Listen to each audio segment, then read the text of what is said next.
In just a few hours, Mitt Romney will be heading back out on the campaign trail, his first time since Friday, and his first time since that hidden video from a private fundraiser was made not so private. First, Mitt will be speaking at a Meet the Candidates event with Univision and Facebook, continuing his push to court the Latino vote.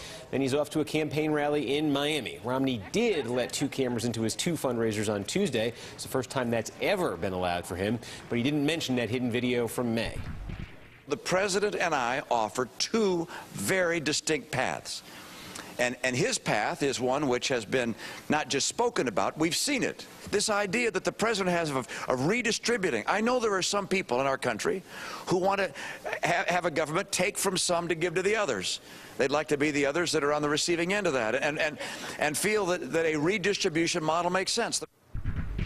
Romney expanded on that in an op-ed in today's USA Today, writing, quote, "Instead of creating a web of dependency, I will pursue policies that will grow our economy and lift Americans out of poverty." Romney's 47% comment isn't yet hurting his wallet. He had a $6.5 million haul yesterday at two fundraisers. It's welcome news for a campaign that's had to borrow $20 million in the last month. There's now actually $11 million in debt. And while we're talking about fundraising, President Obama himself actually brought in $4 million last night in New York City, although he did have some help from Beyonce and Jay-Z. Hey. Obama also dropped in on David Letterman. When I won in 2008, 47% of the American people voted for John McCain. They didn't vote for me. And what I said on election night was, even though you didn't vote for me, I hear your voices, and I'm going to work as hard as I can to be your president. My expectation is that if you want to be president, you got to work for everybody, not just for some. And all right, let's welcome back to the show David Drucker. He's the associate politics editor at Roll Call, and thanks for joining us. There's a lot of things to pour over today. I guess where I wanted to start was there's a new poll from NBC News and the Wall Street Journal. It's got the overall race at 5 points right now, Obama ahead of Romney by 5. But there's one finding in there that really jumped out at me, and that is sort of the personal image of Mitt Romney, which right now stands at about 38% favorable, 43% unfavorable. That's really not changed at all from the last month when it was 38-44. And David, I guess the question is, I guess there's two questions. One, was this a wasted opportunity in the last month for Romney with the Republican convention and the chance to reintroduce himself? And two, can a guy be elected president with personal approval numbers like this? Well, these are good questions. I think depending on the poll you look at, you sometimes get a different picture of where things are. But clearly, I think Mitt Romney probably, if he's smart, regrets the last week and a half and probably wishes that some things at his convention had gone differently. And I think we've seen that. I think, Steve, we saw that in terms of how the president and his supporters did in Charlotte. They had a much more energized, unified convention. And he came out of that convention last week with every poll showing him up, and a lot of the subcategories that we look at in the internals with him doing better or people feeling better about the country. Having said that, I think that Mitt Romney still has a chance to get where he wants to simply because the economic indicators for the country are still so bad that it puts the president potentially at a disadvantage. And a lot of this is going to have to do with whether Mitt Romney in the last 6 weeks of this campaign can get out of his own way. He has had a habit, he's had a habit since the beginning of the campaign.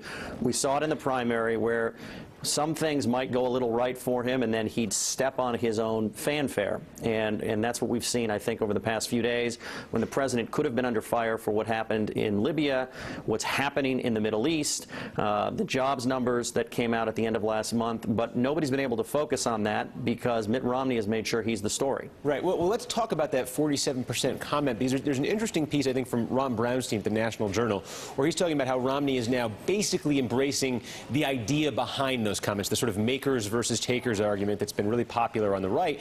And Brownstein is tying that in with the welfare stuff that Romney's been doing this year, with the Medicare message, and basically saying that what Romney is doing here from a tactical standpoint is targeting this message at sort of an older, more white electorate with the idea that, hey, you have something to lose in this election, whether it's, people are going to be, taking your money and using it for welfare that they don't deserve, whether it's taking your Medicare, or whether, in this case, it's just sort of, people who aren't paying taxes like you are and are taking advantage of the system. He's saying this is skewed at an older and more white audience. And he has an interesting quote from Simon Rosenberg, a Democratic activist, who says, basically, this strategy will reinforce President Obama's framing of this choice as a choice between forward and backward. I wonder what you make of that. Is that the best way to read this, that they are really, the Romney campaign is really going after a narrow, specific demographic here and trying to drive up its support with that group? Well, I agree with Ron Brownstein's analysis that Mitt Romney is targeting a particular demographic and going after a sentiment in this election. I don't think it's just older white voters. I think it's a lot of middle class and white working class voters. And I can tell you from talking to voters over the past couple of years, there is a real sense, whether or not people understand what kind of taxes they're paying or not paying, there is a sense among a lot of voters that they're helping to fund people who aren't carrying their own weight, and that it goes beyond simply helping people in need, which most Americans agree the government should be for, that it goes to people simply taking advantage of the system. And I think both politically and from a policy perspective, it makes a lot of sense for Mitt Romney to go after, to pursue this kind of a strategy, simply because there's going to be a lot of receptiveness to it. The way you want to do it, though, is the way he sounded in his USA Today op-ed, which is, I want to try and lift all boats and get everybody out of poverty, as opposed to the strategic, clumsy way he discussed it in the now not-so-secret video. I don't think that it helps the president's message, but I think that if Romney wants to be successful with it, he has to frame it in a way that is unifying and not divisive.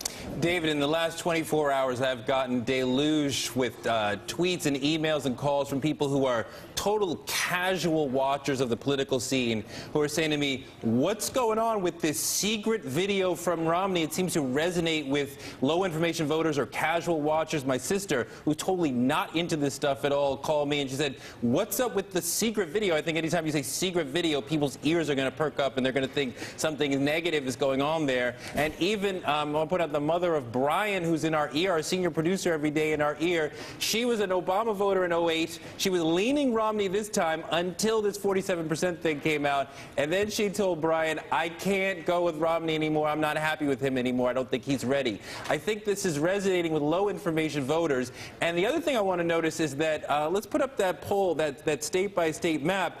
A lot of the people who Romney's talking about in the 47% who pay no income tax are red state voters, are Romney voters. These are the red states, are the 10 states that pay the least in income tax. And you'll notice all of them except for Florida are solid red states. So has Romney, with the map, has Romney insulted a lot of people who would vote for him? And is Romney perking up the ears of low information voters and saying, wait a minute, we need to take another look at this guy? Well, I think time will tell as we look at the polls. My read on this is that the electorate is so divided and polarized that you're unlikely at the end of the day to see this move a lot of voters, that it may move a few on the margins one way or the other. I wouldn't be surprised if there are some wavering conservatives out in the country that thought Mitt Romney was a little too weak, and then they're going to hear him now, if he keeps this up, trying to reframe his revealed comments, now is talking stronger in terms of this particular issue, and they're going to feel a little bit better about voting for him. And there may be some voters on the margins who weren't sure about him who are going to say, I don't know if I like him.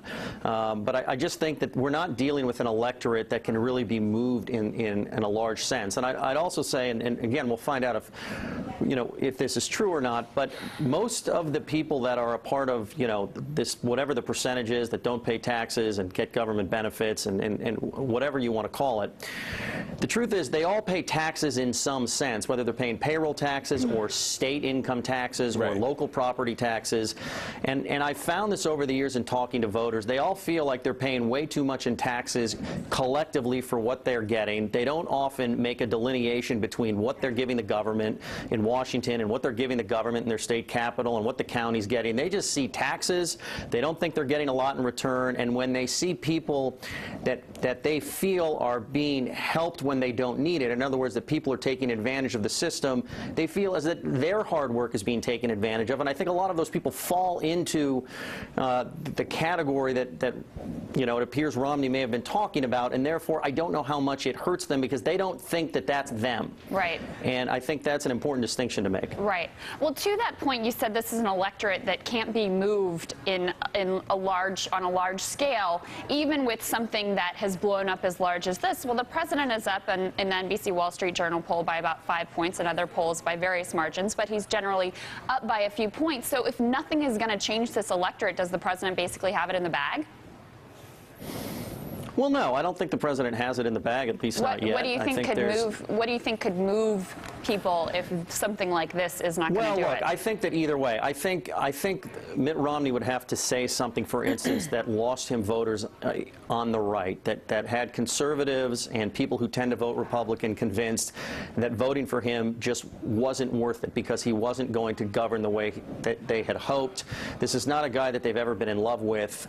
They've decided that they think he would do a good enough job as somebody who was governing from the right, and that's where the Paul Ryan pick helped. Or, in the president's case, the economy would have, I mean, literally the bottom just come out from under it, or the Middle East would have to literally go up in flames with a war of some sort, and people would decide that it's his fault. But if we're talking just today on where things stand, I think it's a race that's going to be plus or minus a couple of points.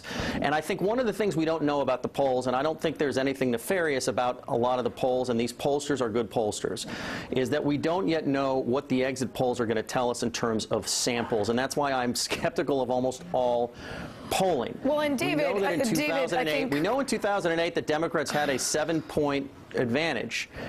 But we know historically their advantage is about 3 points, and that can make a big difference into how a poll looks, and that's what I don't know yet. David, I think Nate Silver also makes that point in the New York Times today. Exactly. He says the news media often jumps the gun in declaring events like this 47% moment to be game changers when they later prove to have little effect on the numbers. Mr. Romney's comments about Libya last week, for instance, were supposed to be very damaging to him.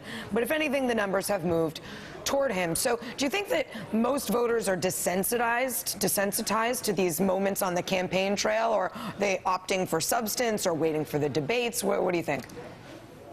Essie, I think it's a little bit of both. I think that this campaign has been so brutal and so in everybody's faces that it takes a lot to really shock people. And I just think we're going to have to see how the debates go, and that's going to have a large determination on whether this thing stays for Obama or breaks for Romney. Right. All right, David Drucker, political whiz, we thank you for joining us, and we'll see you again soon, I'm sure.